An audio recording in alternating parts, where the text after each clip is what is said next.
What is up, guys and girls? Hurricane Liz here, back for another video on Walmart automation. Now, let me just say this. I've received so many questions on this topic that I absolutely have to do it. In this particular video, we're going to talk about what questions you should be asking a Walmart automation service if you're interested in signing up for that service. Now, to remind people, Walmart automation provides complete store management from A to Z, which means at the end of the day, the only fingers you're going to have to lift are creating the business as well as paying for the credit card. So we're going to talk about all that and take a look at the back end of one of my Walmart stores, and we're going to get into the most important question you should be asking. So all that and a heck of a lot more. I'm super fired up. I hope you are. Let's do this.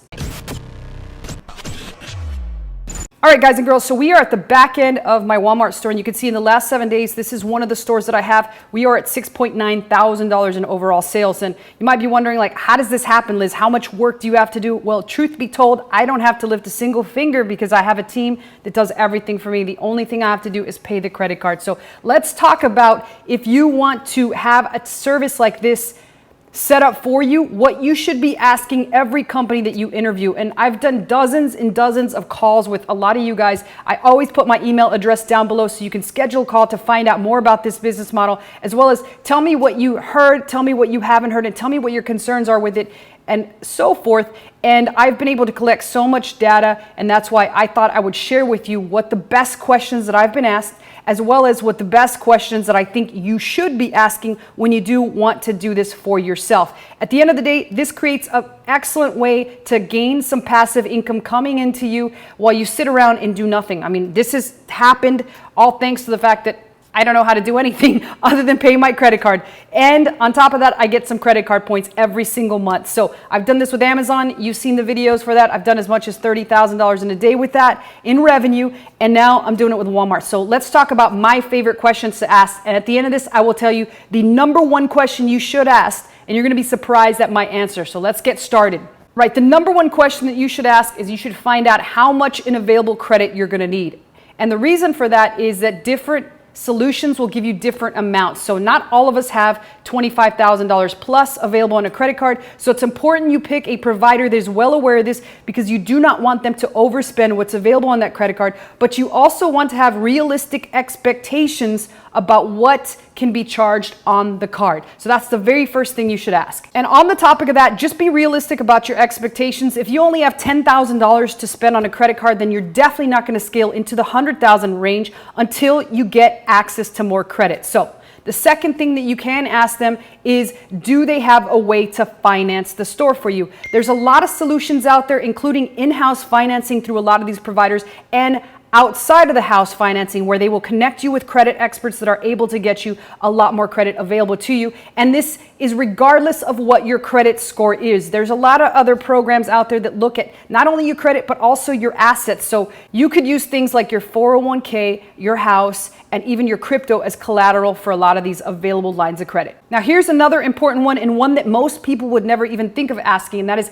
how quickly do you scale stores, and how much profit am I looking to make each and every single month from the stores? And now the answer that you should be looking for here is people that slowly scale the stores. Now, there's some people that say they can scale that store faster than Speedy Gonzalez running away from UCIS or whatever the hell they're called.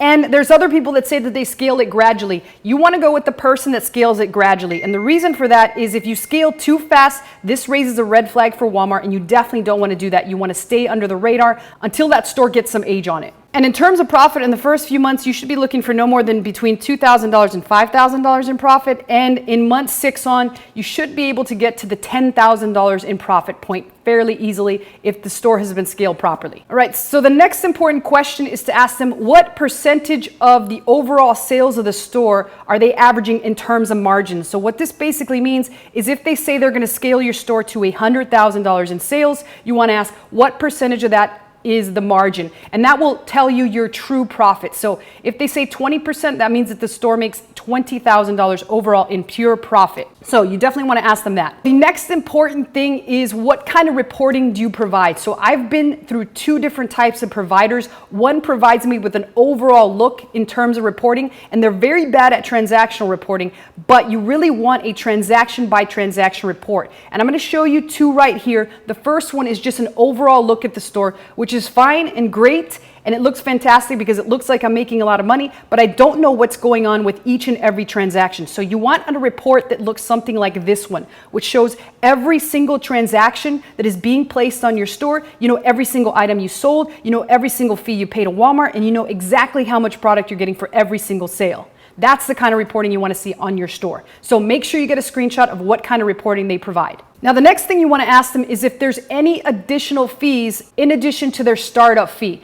And the reason for that is that there's a lot of hidden monthly recurring fees if you don't ask. And those fees could go towards things like software, tax exemption, and or even additional employees just in case they need them. So you need to be well aware of exactly every single expense that you're going to have in that store in addition to the startup fee. Now, the next thing that you want to ask them is how many people are on their team. And the reason this is so critical is because you want to know that they're able to handle as many stores as they say that they have, and they're able to also add brand new employees just in case they can't. So I usually ask this in tandem with how many employees do you have, as well as how many stores can you handle and how many stores are you currently handling. All three of these pieces of information give you critical data that can tell you whether or not they're going to be able to do a solid job on your store. So the next question is going to give you an idea if they include a store approval in the overall price. And what I mean by this is many services will charge you an additional fee to get your store approved with Walmart. So you definitely want to find out how much it costs to get the store approved and or if it's included in the total overall fee.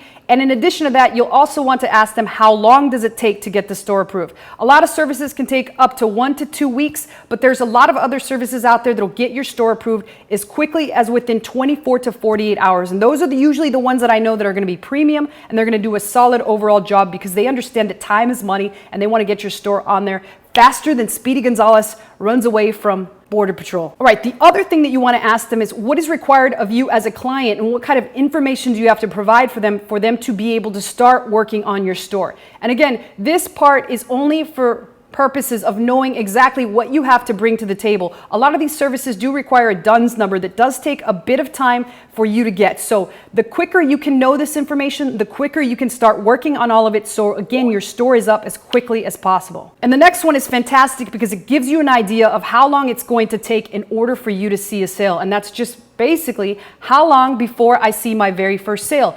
And in most cases, you're going to hear anywhere between 30 and 60 days. And again, I like to use the guys that say 30 days, and that's because they usually have faster store approval. They have more VAs working on your particular store, and they are able to put more hands on deck and really give you an overall good customer service experience. Okay, and the next question is really good because let's face it, all of us are so crazy about communication. We can barely get away from our phone that we really want to know what, if any, do they provide in terms of customer service and ongoing account management. And usually the best ones will let you know that you will have a dedicated account manager that will be there to answer your questions and turn around an answer for you fairly quickly. A lot of them do provide access through Skype and or text and or email. So you want to definitely find out what forms of communication they have in order to give you the best possible, again, customer service experience. It's all about that. And then the last two are possibly the two most important questions. And let me explain some of my logic and reasoning as to which methods I've chosen before in all the total service providers that I've worked with. The first one is, what is the upfront cost? Now, many different services will vary, and I've seen upfront costs starting at $15,000 all the way on up to $50,000. You might say, like, Liz,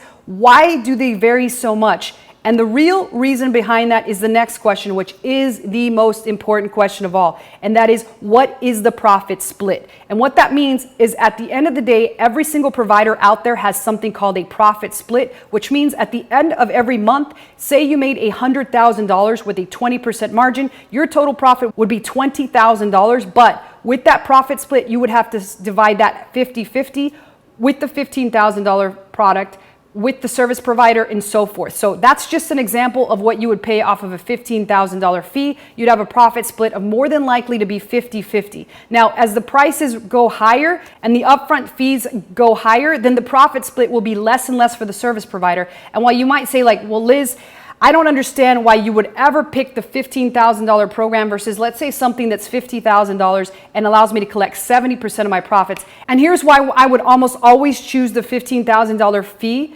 versus the $40,000 or $50,000 fee. And that's because of the fact that the service provider is more incentivized with those stores to work harder, to put more products, and to raise the overall profits on those stores than any other store. And that's simply because at the end of the day, they're getting more money. So they are getting 50-50. Now, my second reason that I would almost always go with the lower end stores or the stores that cost less upfront is because you will recoup your investment that much faster. And at the end of the day, we never really know what can happen with the dropship model. As we saw with Amazon, Amazon became slap happy and started to suspend a ton of stores. The very same could happen with Walmart. We don't know. We don't know. Godzilla could invade the freaking ocean right now, and I'm right across the street from it. So I really have no idea what's going on. And as a result, I'd rather recoup my investment faster and start putting some money in my pocket and have the team incentivized to work on my store for years and years to come. So that's my logic and reasoning behind that, and why I would almost always go for the lesser amount as long as I could recoup my investment that much faster. And that's pretty much it for this video. I know it got a little long-winded, but I think every single one of those questions is essential to figuring out which service provider you want to work with. So if you're thinking about working with anyone, I'm going to put my email address below and we can talk about what questions and concerns you might have, as well as I can connect you with people that I've worked with, and or we can discuss how we can work together further. So other than that, I hope you enjoyed this video and I look forward to seeing you on the next video.